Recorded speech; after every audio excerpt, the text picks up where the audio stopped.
بسم اللہ الرحمن الرحیم۔ رسول اللہ صلی اللہ علیہ وسلم پر قرآن نازل ہوا، آپ نے پورا قرآن امت کو دیا۔ رسول اللہ صلی اللہ علیہ وسلم پر اللہ تعالیٰ نے جو احکامات نازل کیے، آپ نے تمام کے تمام احکامات امت کو سکھا دیے۔ آپ کی زندگی میں 23 سال میں یہ مہینے بار بار آئے، 40 سال کے بعد تو آپ کو نبوت ملی، لیکن 23 سال کے عرصے میں آپ نے کسی ایک سال بھی صحابہ کو اکٹھا کیا ہو کہ آج جو ہے نا وہ شب برات بھی ہے اور آج شب معراج بھی ہے، تو آج آپ کو اتنے نوافل پڑھنے چاہیے، آج آپ کو اتنے روزے رکھنے چاہیے صبح اٹھ کے، اور آپ کو یہ اعمال کرنے چاہیے۔ امت کو اس بات کا حکم نہیں دیا۔ بات وہی ہے کہ سوچنے والا آج بھی سوچتا ہے اور لاجک بھی یہ پیش کرتا ہے، نیکی ہے نا۔ اصل میں نیکی وہ ہے جس کو قرآن نے ڈیفائن کر دیا، نیکی وہ ہے جو محمد کریم نے پیش کر دی ہے، سمجھا دیا ہے۔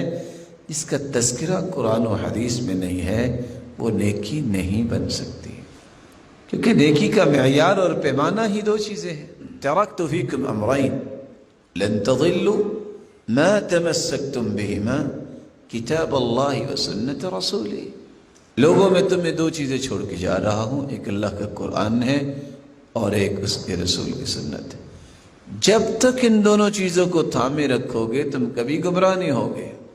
ایک بھائی محترم معزز مکرم اٹھتا ہے، دیکھیں جی قرآن کی تو آیت ہے۔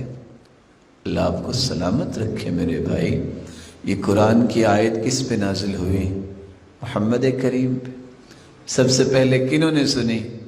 صحابہ کرام نے۔ یہ مفہوم ان کو سمجھ آیا جو آپ سمجھ بیٹھے ہیں؟ دیکھیں جی قرآن کہہ رہا ہے اِنَّا أَنزَلْنَاهُ فِي لَيْلَةٍ مُبَارَكَةٍ، ہم نے برکت والی رات میں قرآن اتارا ہے، فِيهَا يُفْرَقُ كُلُّ أَمْرٍ حَكِيمٍ۔ میرے معزز، میرے محتشم، قرآن کی آیت تو اپنے صحیح پڑھی ہے۔ جو مفہوم آپ نکالنے جا رہے ہیں کسی صحابی کو بھی سمجھ آیا؟ 1,44,000 صحابہ حجۃ الوداع کے موقع پہ تھے اور آپ نے سب کو مخاطب کر کے فرمایا الا هل قد بلغت، کیا میں نے پہنچا دیا؟ سب نے کہا کہ آپ نے اللہ کا دین ہمیں پہنچا دیا۔ پھر اللہ کے رسول نے اپنے رب کو بھی گواہ بنایا، اللہم اشہد فانی قد بلغت، اللہ گواہ رہنا میں نے سارا دین پہنچا دیا۔ نبی کریم صلی اللہ علیہ وسلم نے تو دین سارا پہنچا دیا، اگر تو اس دین کے اندر اس بات کا تذکرہ ہے کہ لوگوں کو یہ رخ دیا جائے کہ آپ نے یہ کرنا ہے اور آپ نے وہ کرنا ہے، تو پھر تو ماننا چاہیے۔ جو مانتا نہیں وہ تو مجرم بنے گا اللہ تعالیٰ کے ہاں۔ لیکن جس چیز کو دین نے پیش نہیں کیا اس کو اپنی تجرباتی زندگی کو دلیل بنا کر کے میرا ایکسپیرینس یہ کہتا ہے، میرے فلاں نے یہ کہا ہے، میرے علان نے یہ کہا ہے، اور یہ فلاں کتاب میں لکھا ہے۔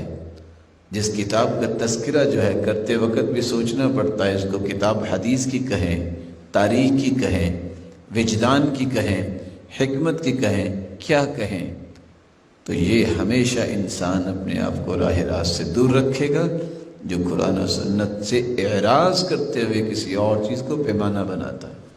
اب قرآن مجید نے یہ فیصلہ کر دیا ہے شہر رمضان الذی انزل فیہ القرآن، رمضان کا مہینہ وہ ہے جس میں قرآن کو نازل کیا گیا۔